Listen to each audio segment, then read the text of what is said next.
membaca tren kali dan melihat peluangnya. Kerjaan lo apa sih? Kerjaan gue diving, tapi hobi gue cari duit supaya bisa diving gitu.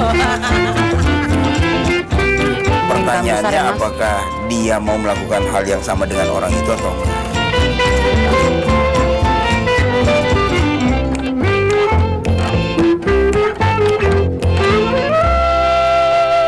Kamu serius Riani? Lebih baik ketemu hiu daripada ketemu kuntilanak?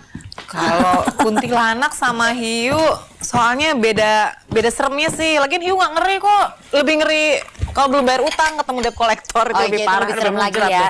Gimana ceritanya sih Riani yang kalau apa yang waktu itu yang kamu pernah cerita tuh ketemu sama ikan hiu banyak banget tuh masuk ke sarang ikan hiu? Oh enggak sih, itu sebenarnya kan jadi pas aku lagi diving tuh masuk terus ternyata pisau jatuh. Sebenarnya bukan sarang hiu sih, memang hiu tuh biasa punya tempat untuk dia tidur siang kayak gitu. Masuk ke situ tapi ternyata hiunya lagi hamil. Oh ya? Kalau lagi hamil kayak gitu biasanya sama lah kayak kita ibu-ibu ya. Lebih galak ya? Jangan macem-macem ya, daripada kenapa-kenapa, lebih kayak mikirnya mudah-mudahan nggak ganggu dia, jadi mendingan ya udahlah pisau berapa sih harganya, tinggalin aja, yang penting keselamatan dulu, terutama keselamatan baby dalam perut ibu hiu gitu. Tapi ya Mas Irsan ya, emang Rian ini hebat banget, sibuknya tuh luar biasa. Udah gitu kan dia juga punya bisnis kan? Iya, silakan Mas. Kecil-kecilan, yang penting kan masih bisa sempet main sama kalian berdua. Iya, kamu ini buat aku loh, bukan buat kamu. Ini kok jadinya mana? Gak usah, ini aja nih dia. Dia biasanya juga kalau kesini ambil sendiri kok. Makasih, aku memang sudah mulai terbiasa makan beling kalau di sini. Iya, buat kamu. Makasih. Lagi di bisnis juga loh Mas Irsan. Nah, apa aja yang sekarang jadi kesibukan dia nih? Sibuk banget. Sehari-hari. Ini nih akibat kalau kita udah keasikan makan bakso sampai nggak lupa nanyain temen kegiatannya apa nih, kayak gini nih ceritanya. Jadinya kalau misalnya aku sih sekarang lebih konsentrasi di industri selam, tapi ada di medianya bikin majalah diving. Ini bukan menyelami masalah tapi ya. Hobi kan ya. Iya, Tadi diving, kemudian sekarang punya usaha selam. Jadi gimana Ri? Iya, dari majalah selam itu berkembang jadi ada kayak coffee shop yang tematis, temanya itu tema alam bawah laut kayak gitu. Jadi sambil nyelam gitu ya. Jadi memang buat Kopinya ketemuan kemana-mana komunitas, makanya sekali-sekali ntar kita kesana ya. Iya. Terus sama ada nanti- ikan hiunya nggak tapi di coffee shopnya? Ada dong, dipajang terbuat dari kapur, kita gambarin karena memang dari salah satu kampanye bareng kita, majalah kita ini adalah kampanye penyelamatan hiu, itu salah satu kegiatan kita juga. Januari besok mau ada launching, bikin perusahaan untuk bikin wetsuit yang bisa customize, diukur, terus warnanya bisa pilih sendiri, mau ditulisin apa segala macam bisa gitu. Keren ya. Tapi kalau kita kerja sesuai dengan hobi kan, di situ salah satu menjadi modal utama untuk kita sukses di bidang itu kan. Iya sih, Jadi katanya sih gitu ya, Riani Pak, ya. sendiri hobinya nyelam, tapi kemudian bikin usaha yang ada kaitannya sama nyelam. Jadi Biar banyak nyaman alasannya lah. itu sebenarnya. Jadi kan alasannya enak kan, mau kemana orang bilang, oh lu kerjanya asik bener, ini juga kerja. Kalau kalau pulangnya gue jadi hitam terus lebih bahagia kan bukan salah aku, memang kerjanya passion. Gimana dong? Tapi memang iya sih ya Mas ya, kalau memang kita mengerjakan sesuatu atau kita akhirnya berbisnis nih, istilahnya itu jadi entrepreneurship gitu kan ya. Ya pakai ship gitu kan. Dan kita mengerjakannya sesuai dengan apa yang menjadi passion kita. Itu biasanya kita akan lebih apa ya, lebih enjoy dan gampang aja gitu kan ya. Emang harus seperti itu juga ya sebenarnya ya Mas ya. Harusnya sih seperti itu, karena kalau misalnya saya kerja atau contoh tadi Riani kerja yang berkaitan sama diving, buat Riani jadinya bukan kerja jadinya. Ini kan enjoying hobinya kan, dan pengaturan waktunya kan lebih fleksibel. Di samping hobinya tersalurkan, income masuk lagi kan. Betul. Kita bisa lebih fleksibel dalam hal mengatur waktu, ya kan? Kita yang mengelola semuanya gitu. Apalagi kalau memang sesuai dengan passion dan hobi kita sih lancar-lancar dan nyaman-nyaman aja sih ya. Ya makanya kalau misalnya aku tuh ngerasa kan karena ini hubungannya sama passion, sama hal yang benar-benar disuka. Ya kalau ditanya orang, kerjaan lo apa sih? Kerjaan gue diving, tapi hobi gue cari duit supaya bisa diving gitu. Nyambung kan. Benar. Tapi yang paling sering orang lupakan kalau entrepreneur itu pengennya cuman fleksibel waktu tadi. Iya. Pengennya enaknya aja kan. Tapi yang harusnya ada di depan itu disiplin. Saya sih punya passion seperti ini, tapi saya juga mesti ngatur, saya disiplin waktu dan sebagainya supaya apa yang kita kejar kan nyampe. Kalau cuman pengen fleksibelnya aja, tidur, jalan, balik lagi tidur, seperti itu kan. Nah itu yang sering disalahartikan. Ini yang sering Mas Ihsan lihat ya, kalau misalnya seorang entrepreneurship itu karena keenakan fleksibel, justru banyak yang nggak disiplin, malah jadi berantakan bisnisnya. Contoh paling gampang di bisnis tempat saya bekerja ya kan, saya di life insurance, asuransi jiwa. Banyak orang berpikir bahwa jadi agen asuransi jiwa itu enak karena punya fleksibel waktu dan sebagainya. Dia yang mengatur sendiri, kapan mau pergi, kapan mau meeting, mau apa gitu kan. Income-nya dia yang ngatur sendiri. Tapi waktu kerjanya mereka nggak disiplin. Kalau tadi contoh Riani, dia enjoy diving, bikin usaha yang ada kaitannya dengan diving, tapi juga punya pengaturan jadwal kan. Banget, kita wajib. Nanti udah punya planning sendiri. Nanti di Januari kita akan ada launching ini, launching A, launching B dan sebagainya. Itu kan ada disiplin di situ. Nah, orang sering terjebak kalau udah enjoy fleksibelnya, terus-terusan enjoy, disiplinnya hilang. Oke, itu bahaya dan bisa jadi yang sesuatu yang menghancurkan bisnis kita sendiri ya. Bumerang jadinya berarti Itu ini yang sering salah di entrepreneur. Kalau yang tadi luar biasa, kita appreciate ya orang-orang seperti Riani bisa tahu bahwa ada peluang loh di sini. Kenapa saya nggak buka yang seperti ini? Sementara saya juga enjoy kan, mau cari tempat diving kaitan sama kerjaan juga bisa. Kayaknya saya juga mau mulai deh entrepreneurship, bikin apa gitu ya, seperti kegemaran saya kan makan ya. Jajanan pasar gitu ya, kue-kuean tuh kesenangan saya kan ya. Apa suatu saat saya bisnis itu aja ya? Saya sih sekarang ada jajanan pasar ya, ada kue-kue klepon. Tapi karena saya mau mulai bisnis, kamu boleh minta tapi bayar ya. Saya ambilin. Kalau mau bayar nggak apa-apa, kan bawa dompet. Nanti saya ambilin. Tunggu sini ya. Mas Ihsan juga ya. Kalau mau boleh. Aku udah saya boleh, tapi bayar ya. Artikan kayaknya.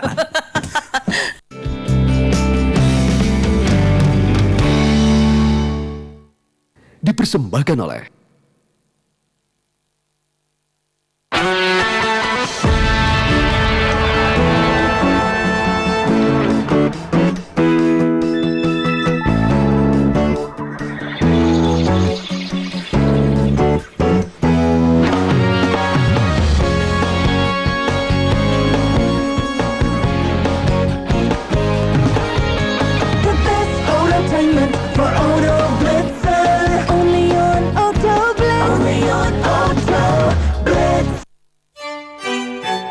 The Mansion at Duku Golf Kemayoran,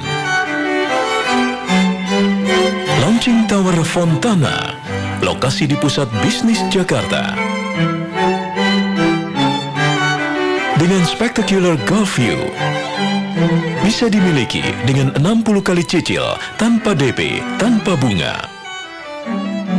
Hubungi 021 2928 8000. Saya dan keluarga besar saya selalu menggunakan produk dalam negeri. Menggunakan air condition Uchida. Ruangan menjadi dingin dan sejuk. Cintailah produk-produk Indonesia. Untuk mutusin kerja sama bisnis, apa aja yang mesti diperhatikan? Mau memilih pekerjaan atau mau memilih menjalani bisnis itu sama baik sama buruknya juga. Kenapa? Karena masing-masing pasti ada risikonya. Dan itu hanya bisa ditemukan kalau lo berani, jujur, dan peduli. Kerja itu artinya lo harus punya karya.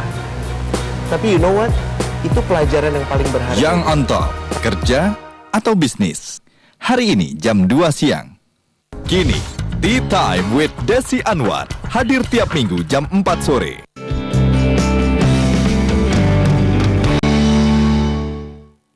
Dipersembahkan oleh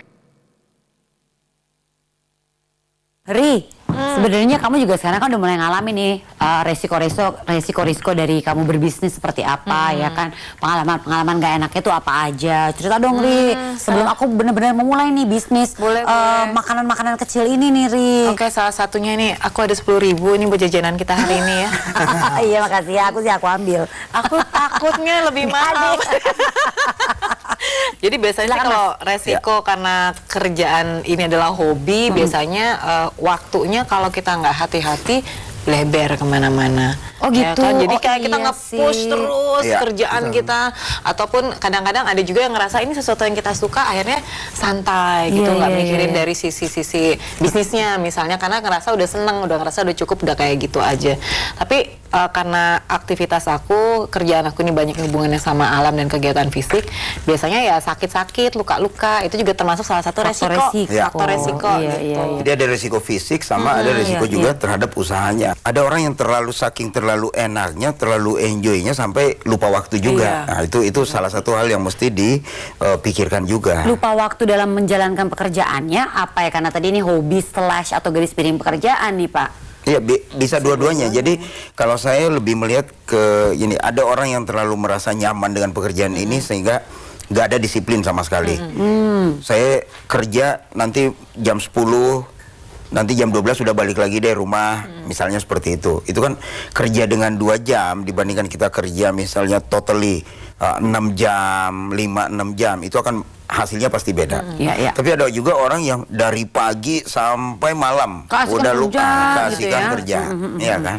Nah, hal-hal seperti itu yang harusnya bisa di-manage kalau orang yang mau terjun ke bidang entrepreneur itu punya time management skills yang bagus. Mereka bisa ngatur gitu. Disiplin waktu. Termasuk juga target ya Pak ya. Karena target tuh gimana tuh? Target karena aku tuh sempat ngerasain ya, karena ini pekerjaan yang benar-benar disukai, jadi jatuhnya workaholic. Wah ya ampun, jam 6 udah di kantor, udah rapi, terus udah gitu jam 1 malam itu baru pesan taksi mau pulang. Itu sempat kayak gitu. Itu waktu. Kedua, harusnya kan kalau kita ngomongin bisnis itu ada hitung-hitungan yang tidak merugikan kita, terutama keuangan yang pribadi. Itu dia. Akhirnya jadi mix gitu kan. Jadi gimana tuh? Yang sering juga jadi masalah adalah di saat kita memisahkan. Jadi work-life balance atau keseimbangan dalam bekerja itu penting. Jadi paling tidak dengan pengaturan waktu, saya bisa ngatur bahwa saya kerja itu dari misalnya, anggaplah kalau entrepreneur, kita ambil contoh entrepreneur lah, jam 9 sampai jam 3 atau jam 4 sore misalnya saya manage bisnis. Kemudian selebihnya saya komit untuk di rumah, atur anak dan sebagainya, kurang lebih seperti itu. Tapi fleksibilitas waktu yang ada di orang-orang yang terjun ke entrepreneur itu kan bisa ngatur, nggak harus mulai jam 9 tiap hari. Anytime kan dia bisa ngatur. Kita harus bisa menyeimbangkan antara kerja dengan kehidupan pribadi. Nggak terpaku pada jam kantor gitu ya maksudnya. Dan harus disiplin sih. Nah, Riani yang tadi cerita nih ya, menikmati banget pekerjaannya ini, dalam artian karena ini hobi juga ya, suka nggak berasa.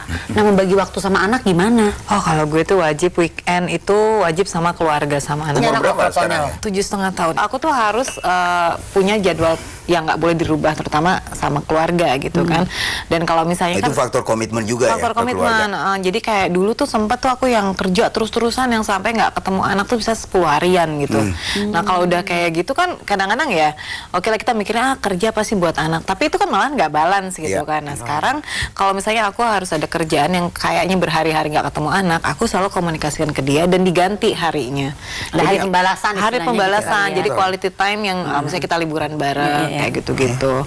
Kalau pengaturan waktunya jelas seperti itu akan sangat enjoy kita jadinya. Jadi misalnya kerja Senin sampai Jumat dengan waktu yang dialokasikan untuk bisnis, kemudian Sabtu dan Minggunya fokus dengan waktu untuk keluarga, itu amat sangat imbang. Jadi problem, jadi balance ya. Sama sekarang tuh setelah aku lebih fokus sama prioritas, terutama apa yang ingin dicapai, untuk manajemen waktunya tuh lebih gampang. Kayak sekarang, kalau dulu agak susah untuk bisa main sama teman-teman, kayak kita ngumpul hari ini, sekarang udah bisa. Kayak dulu aku nggak bisa ngerjain apapun yang lain selain ngurusin bisnis, sekarang udah bisa kembali juga jadi model aku kan.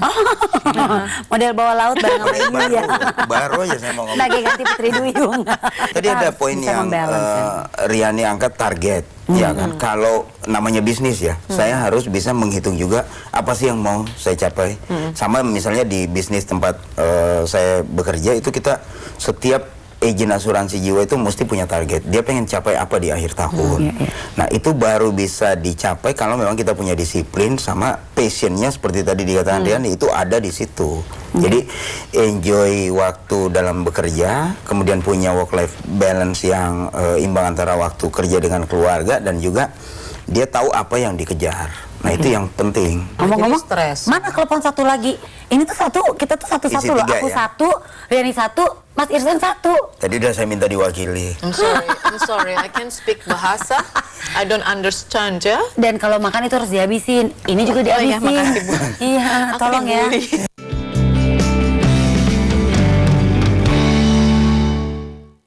Dipersembahkan oleh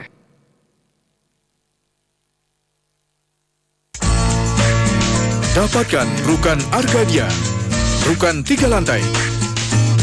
Rukan dengan lokasi yang sangat strategis di depan Grand Galaxy City.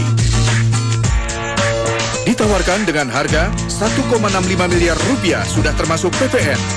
HGB murni. Hubungi 021 8243 5500.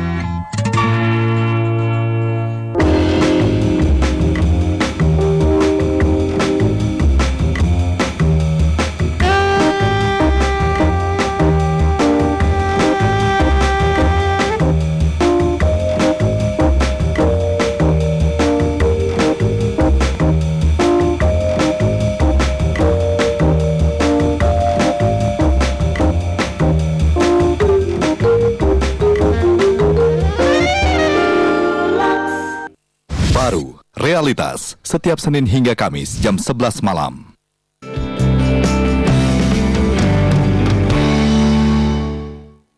dipersembahkan oleh Ri, kapan dong kita jalan-jalan bareng? Mas Isran juga mau loh ngajakin anak-anak gitu. Nggak usah yang jauh-jauh deh, nggak usah yang aneh-aneh. Dan nggak perlu, camping iya aja. sama-sama, nggak perlu diving. Ih, aku takut sama kura-kura. Penyu. Iya, aku sama penyu. Paling gampang itu aku takut sama ikan selar. Kecil-kecil. Mulai serem ya.